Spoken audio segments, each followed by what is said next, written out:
सांगली महापालिकेचे आयुक्त सत्यम गांधी यांनी काळी खणीचं सुशोभीकरण करून या ठिकाणी म्युझिक लाईट चालू केलेले आहे। आपण पाहू शकता हीच ती काळी खण आहे आणि या ठिकाणी म्युझिक लाईट चालू केलेले आहे। मात्र या संदर्भात सर्व सांगलीकर आता एकवटलेले आहेत। या ठिकाणी आपण पाहू शकता सांगली जिल्ह्यातील सर्व राजकीय पक्ष सामाजिक संघटना एकत्र येत एक सामाजिक चळवळ उभी करण्यात आलेली आहे आणि त्या चळवळीच्या माध्यमातून या ठिकाणी अनोख्या पद्धतीनं या सांगली जिल्हा संघर्ष समितीच्या वतीनं आंदोलन आता या काळ्या खणीच्या या ठिकाणी सुरू आहे। आपण पाहू शकता या ठिकाणी सर्वजण पीपी किट घालून आलेले आहेत, तोंडाला मास्कसुद्धा लावलेले आहेत। तर नेमकं हे आंदोलन कशासाठी आहे आणि कशाबद्दल आहे आपण या संदर्भात उबाटाचे जे जिल्हा अध्यक्ष आहेत शंभूराज काटकर यांच्याशी बातचीत करूया। मला सांगा कशासाठी सर्वजण तुम्ही पीपी किट घातला आहे, काय तुमच्या समस्या आहेत? ही जी काळी खण आहे याला केंद्र सरकारनं याचा प्रस्ताव नाकारला होता। इथं संभाजी महाराजांचा पुतळा उभा करा म्हणून बऱ्याच लोकांची मागणी होती। मात्र ही मागणी करत असताना तत्कालीन जे आर्किटेक्ट होते त्यांच्याकडून काही माहिती घेतली गेली आणि ह्या पाण्याचा pH खराब आहे। जर यात बांधकाम करून जरी स्टॅच्यू उभा करायचा म्हटला तरी त्याचं ते स्टॅच्यूचं जे खालचं चबुतर आहे कॉन्क्रीट आणि स्टील ते या पाण्यामध्ये टिकणार नाही आणि ते नेस्तनाबूत होईल म्हणून ही जागा संभाजी महाराजांचा पुतळा विकसित करायची दृष्टीनं कॅन्सल केली आणि इथं हा प्रयोग उभा केला आहे। पण या पाण्यामध्ये महापालिकेनं प्रभाग नंबर 10-11 ह्या भागातून येणारं पाणी, गटारीचं पाणी, नाल्याचं पाणी, पलीकडे वेश्यावेस्ती आहे तिथलंसुद्धा वेस्टेज सगळं त्या पाण्यातनं ह्या खणीमध्ये सोडलेलं आहे। हे पाणी कारंजे फवारे सुरू झाल्यानंतर लोकांना शो चालू असताना त्यांच्या अंगावर पडतं, त्यांच्या तोंडावर उडतं, नाकावर उडतं आणि यातून एक वेगळा कोल जो आहे तो त्या pH जमिनीच्या पाण्याच्या ह्याच्यातला जो अतिरिक्त घटक आहे त्याच्यामुळं माणसांचं जीवन धोक्यात येण्याची शक्यता आहे। त्याचबरोबर हा जो प्रोजेक्ट आहे तो प्रोजेक्टच मुळात बेकायदेशीर आहे। याची कुठलीही महापालिकेनं नगररचना विभागाची परवानगी घेतली नाही। याचं बांधकाम परवाना घ्यायचा तो यांत्रिक विभागानं याची टेंडर काढलेली आहे। अशा बऱ्याच गोष्टी आहेत ज्याचा गेली 15 दिवस आम्ही वेगवेगळ्या माध्यमातून आम्ही ह्या प्रोजेक्टचा विरोध करतो आहे। अतिक्रमणाच्या नावाखाली केलेली कारवाई असू दे आणि सामायिक अंतराचा असू दे। आता आपण उभारले त्याच्या पाठीमागं 10 फूट गेलं तर हा प्रोजेक्ट एवढा फोडून काढावा लागेल। लोकांची घरं उद्ध्वस्त केलेली आहेत, व्यवसाय उद्ध्वस्त केलेले आहेत आणि 18 मीटरचा रस्ता 13 मीटर करून हा प्रोजेक्ट उभा करला आहे जो टोटल बेकायदेशीर आहे। यासाठीची आमची चळवळ आहे आणि लोकांचे पैसे जाऊ नयेत आणि सगळ्यात महत्त्वाचं म्हणजे हे सगळं घालून आता आम्ही लोकांचं आरोग्य धोक्यात आणायला लागलो आहे। गटाराचं पाणी यामध्ये सोडलं आहे आणि यामुळं लोकांच्या जीवनाशी खेळण्याचा प्रयत्न चालू आहे। आता ज्या खुर्चीवर आम्ही हा शो बघायला बसलो होतो ती खुर्ची ओली होती। उद्या आम्हाला यातून लॅप्टोस्पायरोसिससुद्धा होऊ शकतो। घाण पाण्यातनं आमच्या गुदद्वारातनं पाणी जाऊन आम्हाला त्याचा धोका निर्माण होऊ शकतो। याची काळजी म्हणून आज आम्ही एक आंदोलनाचा भाग म्हणून एक प्रेस इथं घ्यायची, एक कार्यक्रम इथं करायचा म्हणून आम्ही आमच्या ह्या वेशांतरामध्ये आम्ही इथं आलेलो। काय मागण्या काय आहेत तुमच्या? मागण्या आहेत हे मुळात हे बेकायदेशीर जे आहे ते पाडलं गेलं पाहिजे। यात काय जे विदाऊट टेंडर काही दिलं होतं ते बेकायदेशीर होतं, तेही लोक कोर्टात गेलेले आहेत। त्यात महापालिकेनं जबाबदारी घेतली पाहिजे आणि या खणीमध्ये जे सोडलेलं पाणी आहे, जे जलनिस्तारणाचं पाणी आहे, ड्रेनेजची योजना हजारो कोटी रुपये खर्च करून केलेले आहेत, ते पाणी या काळ्या खणीत सोडायचं कारण काय आहे? आमच्या लोकांच्या आयुष्याशी तुम्ही खेळू नका। आम्ही भरलेला टॅक्स हा आमच्या मरणाची तजवीज म्हणून तुम्ही वापरू नका, ही आमची भूमिका आहे। इथं लहान मुलं येत आहेत, महिला येत आहेत आणि लहान मुलं मुळात आता वातावरण थंडीचं आहे, आधीच प्रदूषणाचं वातावरण आहे, उन्हाळ्यात पाऊस पडाला आहे, पावसाळ्यात हिवाळा चालू आहे। हे कुठल्याही गोष्टीचा पर्यावरणाचा सुद्धा समतोल बिघडलेला आहे, त्यासाठी ही आमची भूमिका आहे। आपल्याबरोबर अनेक सामाजिक चळवळीत सांगलीत जे आंदोलन केलेले आहेत ते सुद्धा आपल्याबरोबर आहेत। मला सांगा काय बघताय याकडे? आणि इथं तिकीट विक्रीसुद्धा आता सुरू आहे अशी पण इथं चर्चा आहे। तिकीट देऊन लोकांना इथं बोलवलं येतात, मग त्यांचं आरोग्य धोक्यात आहे का? नाव सांगा तुमचं? मी नितीन चव्हाण, मराठा सेवा संघाचं काम करतो आहे। मी गेली 15 दिवस झालं आम्ही ह्या काळ्या खणीच्या सुशोभीकरणाच्या माध्यमातून आम्ही आंदोलन करतो आहे। आत्ताच जसं शंभूराजने सांगितलं की जर ते ह्या ज्यांनी हा कारंजा आणि बाकीची व्यवस्था ज्या आर्किटेक्टनी केली आहे तेच जर 2 वर्षापूर्वी आम्हाला सांगत असतील की या पाण्याचा इतका pH खराब आहे की जिथं तो पुतळ्याचा चबुतरासुद्धा टिकू शकत नाही, मग अशा पाण्याचा वापर करून जर तो कारंजा म्हणून तुम्ही वापरणार असाल आणखी ते जर लोकांच्या अंगावर पाणी येणार असेल तर त्या लोकांच्या आणि नागरिकांच्या आरोग्याशी तुम्ही खेळत नाही का? हा सर्वसामान्य म्हणून माझ्यासमोरचा प्रश्न आहे। मग हे पैसे खर्च करत असताना भले केंद्र शासनाचे असतील, राज्य शासनाचे असतील, महापालिकेचे असतील, हे कररूपी सर्वसामान्य नागरिकांच्या करातूनच गेलेले पैसे आहेत ना। मग त्याची विल्हेवाट किंवा विकास करत असताना तुम्हाला आणखीन सांगली शहरामध्ये बरेच ठिकाणं होती किंवा इथं करायचाच जर होता तर मग पाण्याचा पहिल्यांदा विकास करायला पाहिजे होता, ते पाणी वापरण्यायोग्य करायला पाहिजे होतं, त्याच्यासाठी पैसा खर्च करायला पाहिजे होता आणि मग हे सुशोभीकरण करायला पाहिजे होतं। सुशोभीकरणाला ह्या विकासाला आमचा विरोध नाही आहे, पण ज्या ठिकाणी ज्या व्यवस्थेमध्ये हा कारंजा उभा केला आहे, हा म्युझिकल फाउंटन उभा केला आहे, बरं हे उभा करून लोकांना त्याचा काय फायदा? 15 रुपये तिकीट द्यायचं, पैसे द्यायचे आणि आरोग्य बिघडून घ्यायचं, हे आहे का? मग महापालिकेचं हे जर धोरण असेल तर महापालिकेनं तसं जाहीर करावं किंवा ह्या पाण्याच्या पीएचबद्दल महापालिकेनं सांगावं की हे पाणी किती योग्य आहे ते. एवढ्यासाठी गेली 15 दिवस झालं आम्ही हे आंदोलन करतो आहे, पण अजूनही ह्या महापालिकेच्या प्रशासनाला जाग आलेली नाही आहे.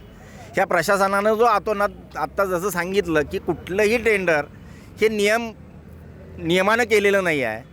रस्त्याचा विषय असेल किंवा आणखीन इथल्या विकासाच्या बाबतीतल्या काही गोष्टी असतील, इथं जे गाळे आहेत हे गाळे काही आयुक्तांच्या जवळचे जे होते त्यांना पहिल्यांदा दिले गेले, परत आता त्याच्यावरती स्टे आलेला आहे.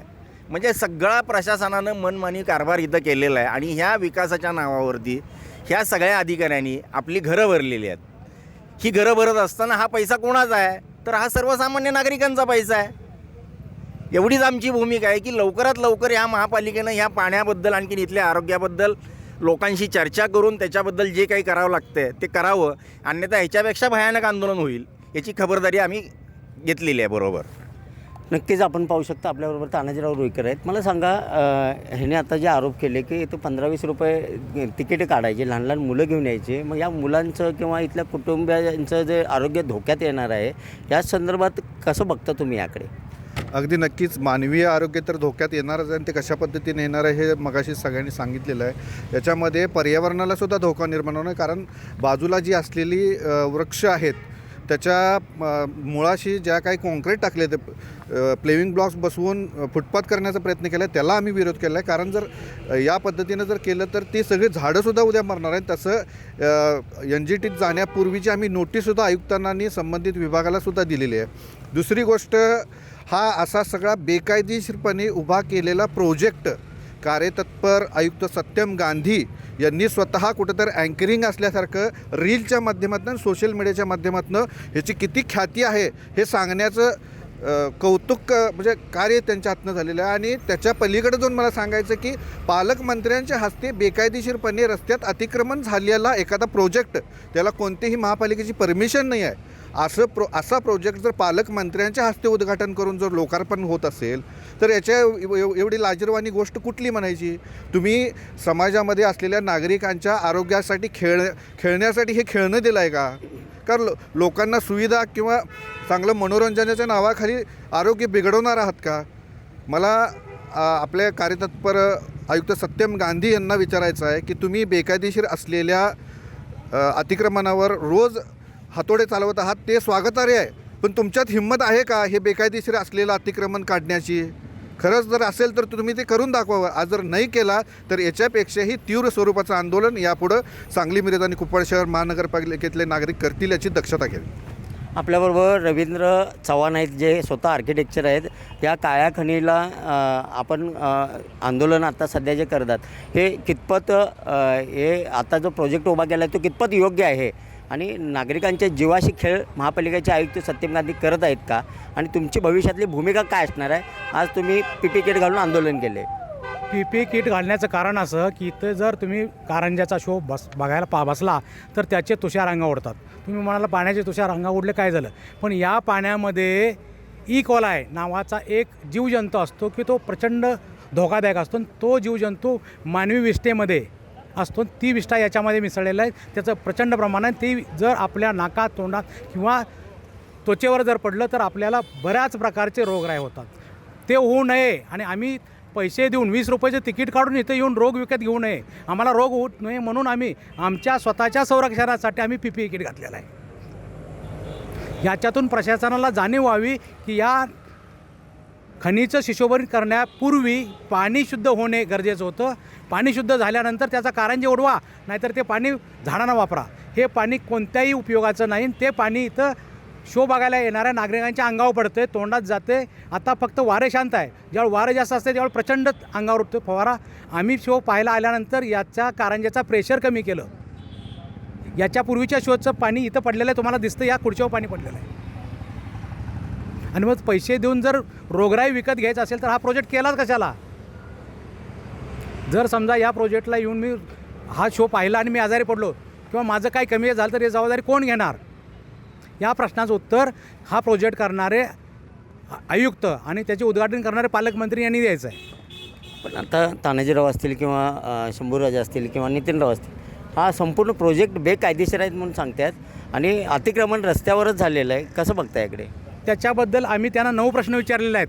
आयुक्त साहेब, हे खरं आहे का? आयुक्त साहेब, या रस्त्याची रुंदी 18 मीटर आहे DP प्लॅनप्रमाणे, हे खरं आहे का? या रस्त्याची रुंदी कमी करायचे अधिकार आयुक्तांना किंवा महासभेला आहेत, हे खरं आहे का? रस्त्याची रुंदी कमी करायचा जगात म्हणजे भारतामध्ये MRTP ॲक्टप्रमाणे कोणाला अधिकार नाही. रस्त्याची रुंदी ही वाढत जाते, कमी करता येत नाही. इथं तो प्रकार झालेला आहे. रस्ता रुंद करायच्या ऐवजी तो कमी केलेला आहे. नंतर या प्रकल्प सेंट्रल गव्हर्नमेंटच्या एन्व्हायरमेंटल मिनिस्ट्रीने नाकारला, हे खरं आहे का? या प्रकल्पासाठी दलित वस्ती सुधार योजनेचा पैसा वापरला, हे खरं आहे का? ह्या प्रकल्प होताना एन्व्हायरमेंटल क्लिअरन्स घेतला आहे, नाही, हे खरं आहे का? आणि दुसरी गोष्ट, इथे सगळं बांधकाम सिव्हिलचं आहे, स्थापत्य सिव्हिल इंजिनिअरिंगचं बांधकाम आहे. याचं टेंडर सिव्हिल इंजिनिअर विभागानं काढायच्या ऐवजी विद्युत विभागानं काढलं, हे खरं आहे का? दुसरी गोष्ट, इथे आम्ही चौकशी केली, आमच्याकडे तसे कागदपत्र प्राप्त झालेले आहेत. दर महिन्याला 30 दिवसाला साधारण 2 ते 2.5 लाख रुपयाचं बिल येणार आहे. 20 रुपये तिकिटाने किती प्रेक्षक आले पाहिजेत महिनाभर. त्यानंतर हा प्रकल्पाचं नुसतं लाईट बिल भागलं जाईल. बाकी कर्मचारी मेंटेनन्स हा प्रश्न वेगळा आहे. म्हणजे हा पांढरा हत्ती आहे आणि हा पांढरा हत्ती सांभाळण्याचं काम महापालिकेला जमणार आहे का? याच्यापूर्वी असे 2 पांढरे हत्ती गेलेले आहेत. कृष्णा नदीमध्ये लेशोर शो नावाचा एक प्रकार होता, तो 2 किंवा 3 किंवा 5 दिवस चालला, 78 लाख रुपये पाण्यात गेले. त्यानंतर आयुर्विन ब्रिजला असंच लेसर लाईटिंग केलं, डान्सिंग लाईट, 4-5 दिवस कुणीतरी बघितलं आणि ते बंद पडलं. ते पण 70-80 लाखाचं होतं. म्हणजे 1,60,00,000 रुपये या महापालिकेने अशा ज्याचा काही उपयोग नाही त्या गोष्टीत घातलेला आहे. फ्रेंच राजकारणामध्ये जनता म्हणत होती भूक भूक भाकरी भाकरी, तर ती राणी उद्दामपणे म्हणली ब्रेड बटर खावा. तसा इथं शुद्ध पाणी मागतो आहे, आम्ही शुद्ध हवा मागतो आहे, धूळमुक्त रस्ते मागतो आहे, तरी आम्हाला घाण पाण्याचा कारंजा आमच्या तोंडावर उडवतात. अशा आयुक्तांना 9 प्रश्न आहेत. आयुक्तांच्यात हिंमत असेल त्यांनी त्याचे उत्तर द्यावे. आणि तशी त्यांना आम्ही लिगल नोटीस दिलेली आहे. दावापूर्व नोटीस जी असते ती त्यांना दिलेली आहे. त्याचे 5 दिवस मुदत दिली आहे, ती संपलेली आहे. याच्यानंतर कोणत्याही क्षणी आम्ही हरित न्यायालयात जाणार आहे. नक्कीच आपण पाहू शकता, अतिशय संतप्त झालेली ही संपूर्ण सांगली जिल्हा संघर्ष समिती आहे. आणि येणाऱ्या काळात जे सांगली महापालिकेचे आयुक्त सत्यम गांधी हे मनमानी कारभार करून सर्व नियम धाब्यावर बसवून हा जो कारंजाचा 1.5 कोटीच्याहून जास्त असलेला प्रोजेक्टही त्यांनी उभा केलेला आहे, त्याच्या संदर्भात आम्ही न्यायालयातसुद्धा जाणार आहेत. आणि त्याचबरोबर या संदर्भात जनजागृती अभियानसुद्धा संपूर्ण महापालिका क्षेत्रात उभा करणार असल्याची माहिती यांनी दिलेली आहे. कॅमेरामॅन सुजितसोबत मी शंकर देवकुळे, TV9 मराठी, सांगली.